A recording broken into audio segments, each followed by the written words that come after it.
case against the guy they think might have done it seems to be falling apart. Well, yes, because they relied on the information given to them by someone called Helga Busching, who's also a sort of criminal and was involved with this guy, Christian Bruckner, who they suspect may have been involved in it.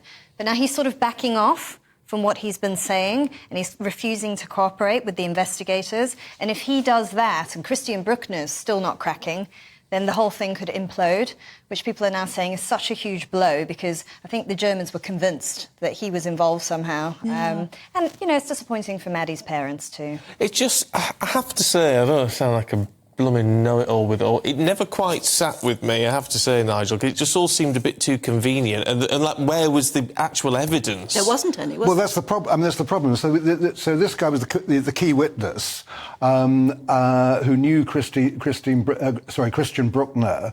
But the problem was he also gave an interview to a German newspaper for which he was paid.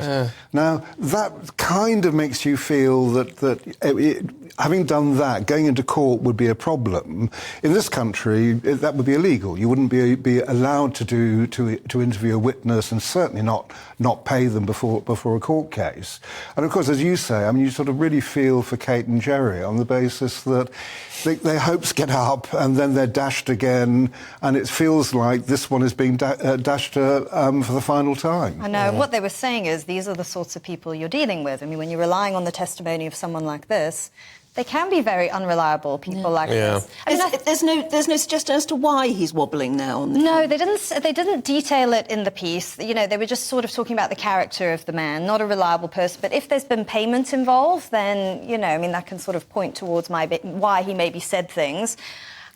You know, this is the problem with policing, right? I mean, you can work for years in policing and you can have a strong suspicion about someone. But you have to prove it. You've got to have evidence. You can't take it to court without that.